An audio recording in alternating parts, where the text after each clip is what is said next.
성경을 보면 네 종류의 사람이 소개가 되어집니다. 첫 번째는 시작도 좋고 끝도 좋은 사람이 있습니다. 모세입니다. 자, 이스라엘 백성들에게는 하나님께서 번성의 복을 약속하셨어요.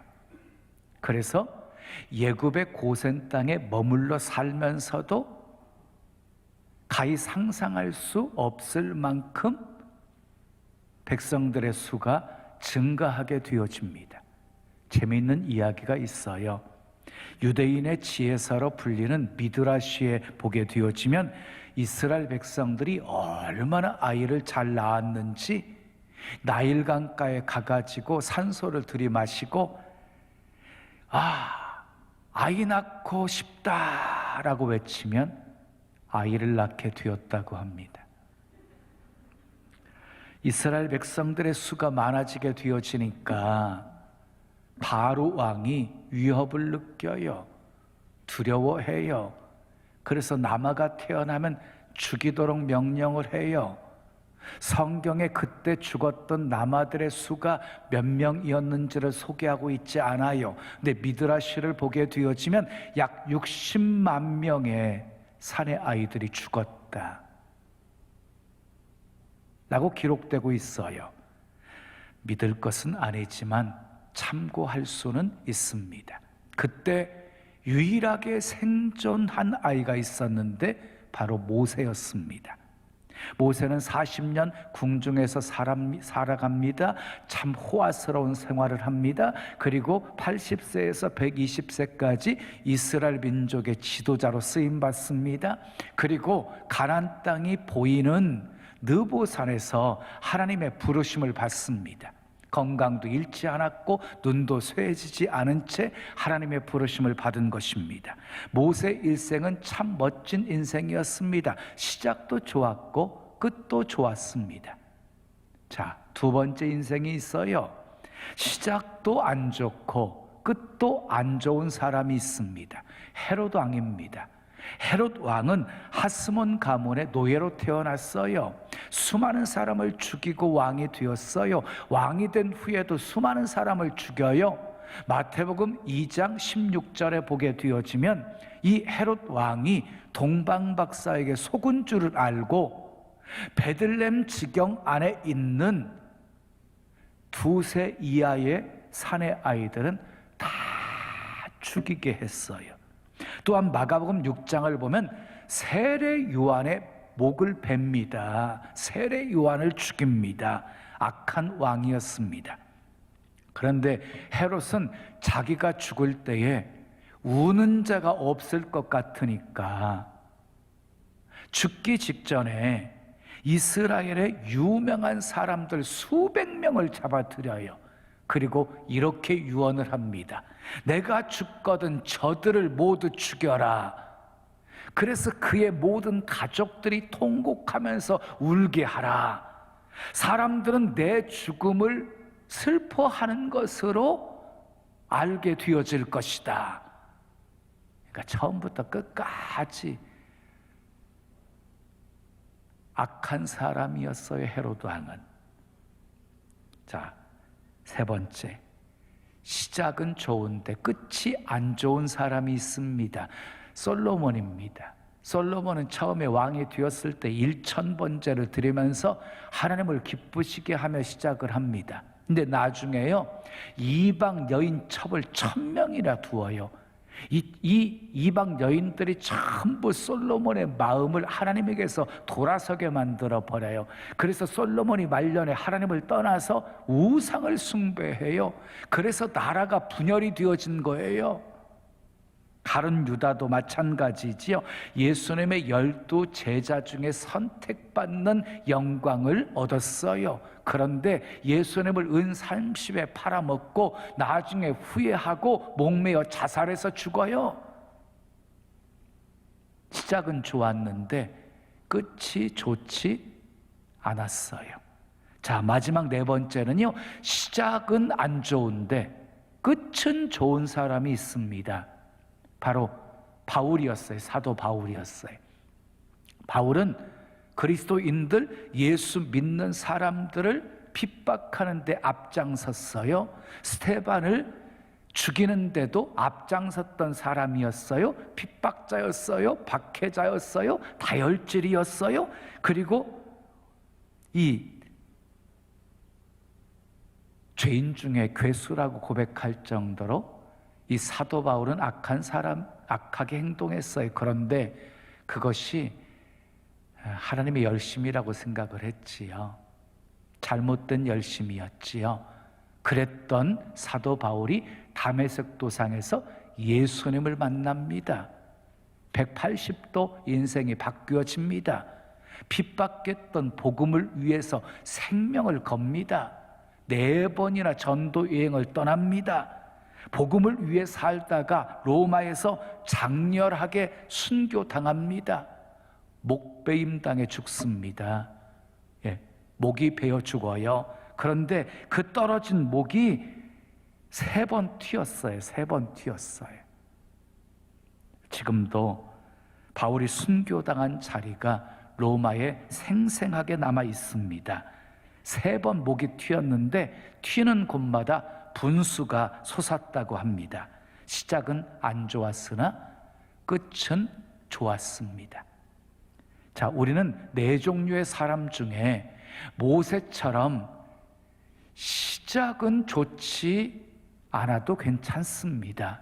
그러나 바울처럼 마지막은 좋아야 합니다. 아멘. 오늘은 12월 마지막 주일입니다.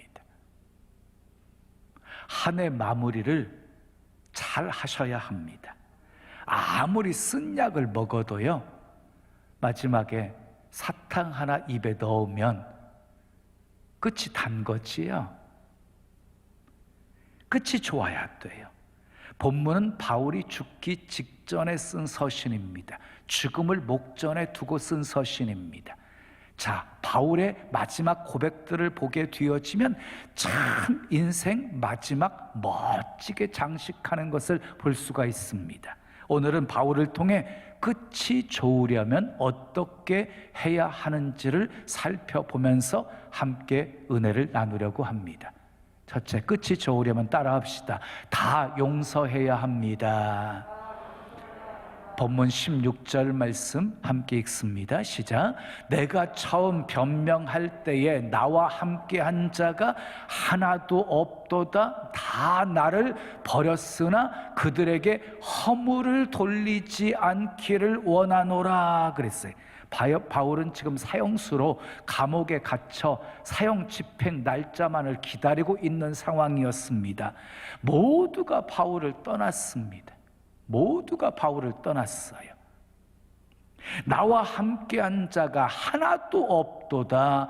다 나를 버렸도다. 이 말 속에 바울의 심정이 다 표현되어져 있습니다. 서운하고 섭섭했습니다. 예수님도 그랬습니다. 로마 군병에게 잡혀가실 때 제자들이 다 떠나버렸어요. 다 떠나버렸어요. 탕자도 그랬어요. 가진 것 탕진하게 되어지니까요, 친구들이 다 떠나버렸어요. 얼마나 속상하고 섭섭했을까요? 그런데 여러분, 예수님은요 다 용서하십니다. 사도 바울도 다 용서합니다. 이렇게 고백하잖아요. 그들에게 허물을 돌리지 않기를 원하노라. 떠난 모든 사람들에게 허물 돌리지 않기를 원한다. 서운했어도 사도 바울은 다 용서한 것입니다. 사람은 감정의 동물입니다. 그래서 감정이 상할 수도 있고, 그리고 상한 감정의 찌꺼기들이 그대로 남아있을 수 있습니다. 그러나 그런 것들을 가슴에 오래 담고 있으면 좋지 않습니다. 미움, 아픔, 원한, 이런 것들은 빨리 떨쳐 버릴수록 좋습니다. 어느 날 베드로가 주님께 묻습니다. 형제가 내게 죄를 범하면 몇 번이나 용서하여 주리이까? 7번까지 하오리까? 라고 물어요. 당시 랍비들은 3번까지 용서하라고 가르치고 있었어요. 그런데 베드로는 4번이나 3번에 더해가지고 7번까지 용서하리까? 라고 물은 것이에요. 그때 예수님께서 말씀하십니다. 7번뿐만 아니라 70번씩 7번이라도 할지니라. 70번씩 7번은요 490번 용서하라는 말씀입니다.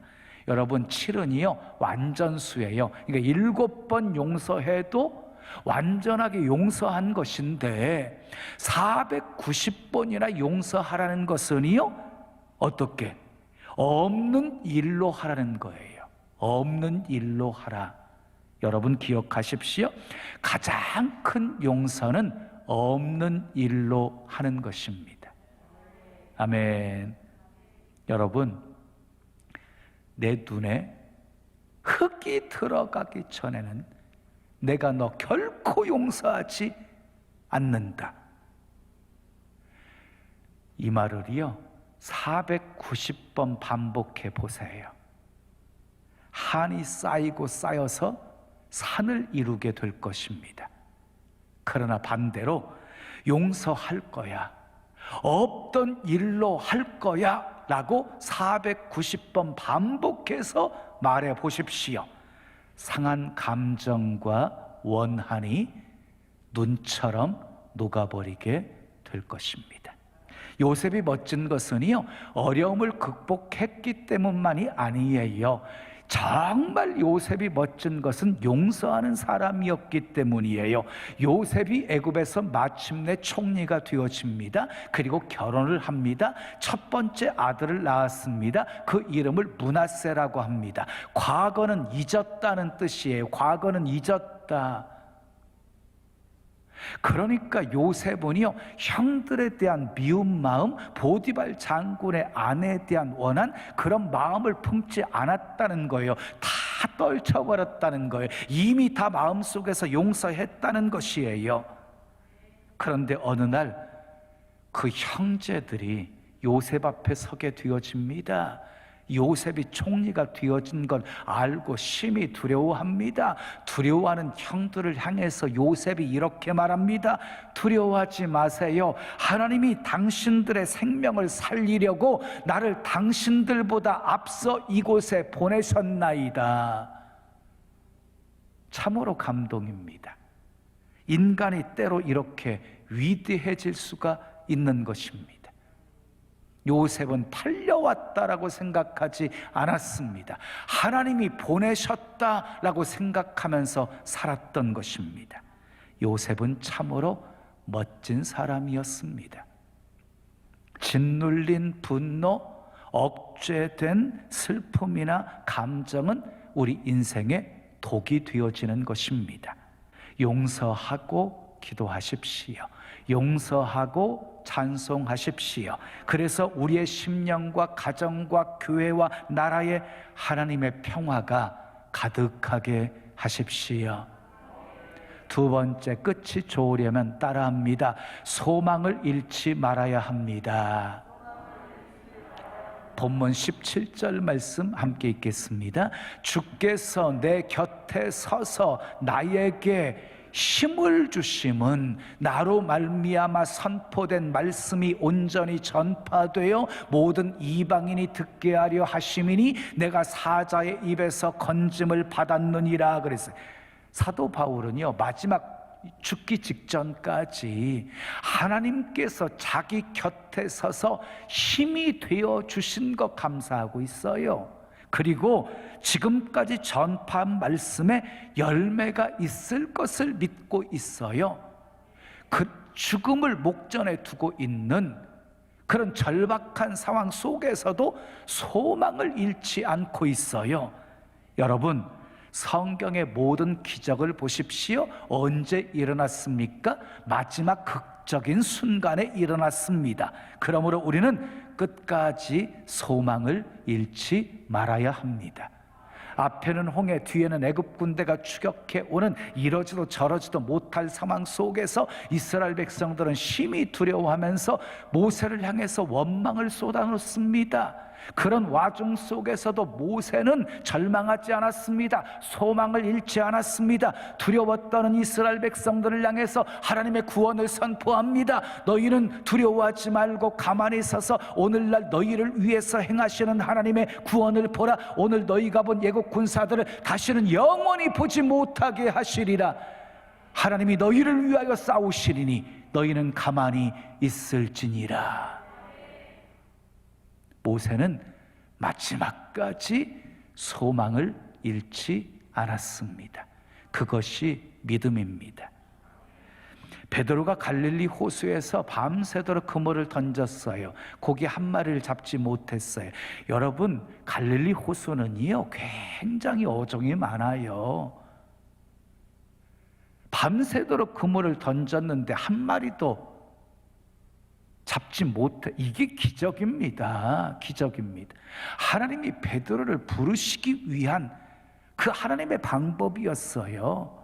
그물을 싣고 있었어요. 근데 그 배에 하나님이 올라타셔서 말씀을 강론하십니다. 그러더니 갑자기 깊은 곳으로 가서 그물을 내리라고 합니다. 베드로가 이렇게 대답을 합니다. 선생이여, 우리가 밤이 맞도록 수고하였을 때 얻은 것이 없지만은 말씀에 의지하여 그물을 내리리이다. 말씀에 순종하여서 그물을 내렸더니 얼마나 고기를 많이 잡았는지 그물이 찢어질 정도가 되었다고 했습니다. 여러분, 마지막까지 소망을 잃지 않는 것이 믿음입니다. 여러분 기억하십시오. 하나님께서 끝났다고 말씀하시기 전에는 끝난 것이 아닙니다. 우리 인생의 끝이라고 시작하는 그 지점이 하나님의 시작이 될 수 있기 때문입니다.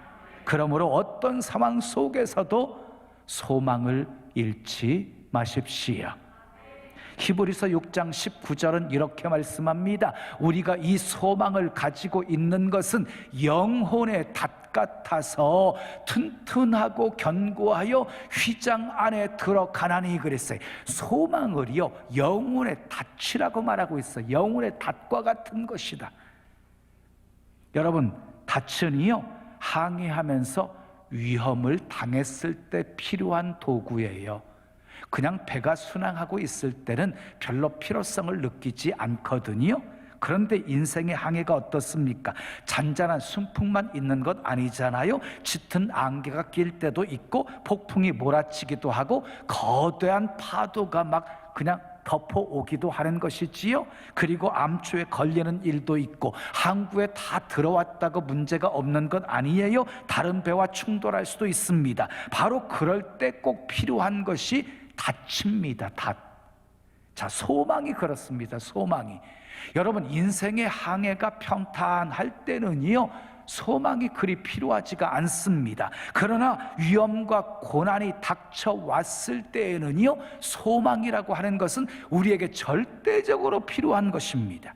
사업의 실패, 사랑하는 사람과의 사별, 그리고 난치의 질병, 친구들의 배반, 견디기 힘든 순간에 절대적으로 우리에게 필요한 것이 소망입니다. 비바람에 나무가 흔들릴 수 있어요. 비바람에 나무가 흔들릴 수 있어요. 그러나 뿌리가 흔들리면 결국 나무는요 넘어지는 거예요. 죽고 마는 거예요. 마찬가지로 우리의 소망이 흔들리게 되어지면 인생도 무너지고 신앙도 무너지게 되는 것입니다.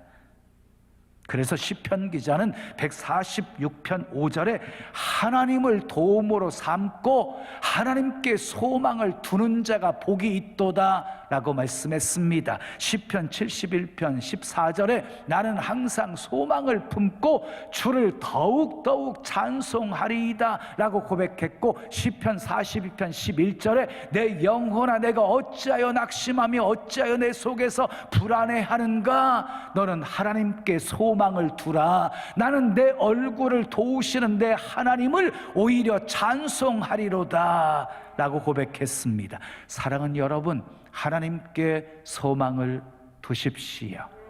그 소망이 흔들리지 않게 하십시오. 마지막 세 번째, 끝이 좋으려면 따라합시다. 최후 승리를 확신하며 하나님께 영광을 돌려야 합니다. 오늘 본문 18절 말씀 함께 읽습니다. 시작. 주께서 나를 모든 악한 일에서 건져내시고 또 그의 천국에 들어가도록 구원하시리니 그에게 영광이 세세 무궁토록 있을지어다. 그래서 바울은 주님께서요 모든 악한 일에서 건져내 주실 것을 믿었습니다. 처형을 앞두고 있는, 바로 죽음을 목전에 두고 있는 그런 위기의 상황 속에서 사도 바울은 천국에 들어가도록 하나님이 구원해 주실 것을 믿었습니다. 자, 승리를 확신한 것이지요. 그리고 사도 바울은요 하나님께 영광을 돌립니다. 그에게 영광이 세세 무궁토록 있을지어다. 여러분, 우리 믿음의 사람에게는 죽음이 끝이 아닙니다. 죽음은 새로운 시작입니다. 죽는 순간 우리는 천국에 들어갑니다. 바울처럼 천국에 들어가도록 하나님이 구원해 주실 것을 믿으십시오. 죽음을 바로 앞둔 사도 바울의 멋진 고백이 디모데후서 4장에 또 소개되어져요.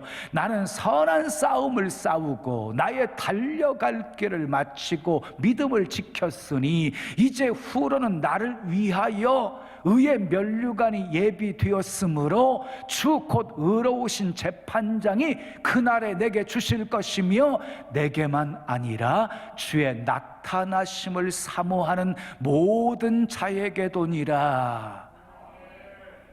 보십시오. 마지막 순간에 또 사도 바울의 고백 속에는 조금의 후회함도 없습니다. 최후 승리를 확신하고 있습니다. 하나님이 자기를 위해서 예비하신 의의 면류관을 바라보고 있습니다. 사도 바울처럼 우리도 죽는 순간에 이런 멋진 고백할 수 있기를 예수님의 이름으로 축원합니다. 사랑하는 여러분, 시작도 중요하지만 끝은 더 중요합니다. 끝이 좋아야 모든 것이 좋은 것입니다. 마지막에 웃는 자가 정말 웃는 자입니다. 하나님이 주시는 복은 처음은 미약하였으나 나중은 창대하게 되어지는 것입니다. 기독교의 축복은 점점 더 좋아지는 것입니다. 그러나 세상은 반대입니다. 처음에는 엄청 잘 되는 것 같습니다. 그러다가 나중에는 어려워지고 미약해지고 심판을 당하게 됩니다. 천년의 로마 문명, 세계 4대 문명들이 얼마나 찬란했습니까? 그러나 지금은 다 사라져 버렸습니다. 그래서 하나님께서 집을 세우지 아니하시면 세우는 자의 수고가 헛되다고 말씀하셨고, 하나님께서 성을 지키지 아니하시면 파수꾼의 깨어있음이 허사다라고 말씀하신 것입니다. 그러므로 인생 만사 유종의 미를 거두셔야 합니다. 끝이 좋아야 합니다. 어떻게 살아야 끝이 좋을 수 있을까요? 사도 바울처럼 살면 됩니다. 다 용서하십시오. 아멘. 소망을 잃지 마십시오. 최후 승리를 확신하며 사십시오. 그리고 어떤 상황 속에서도 하나님께 영광을 돌리십시오. 한 해 마무리 잘 하시고 복된 새해 맞이하시고 점점 더 좋아지는 복된 인생 사시기를 예수님의 이름으로 축원합니다. 지금은 미디어 선교를 위한 헌금 시간입니다. 이 예배를 통해 삶 가운데 은혜와 회복이 충만하시기를 간절히 기도합니다.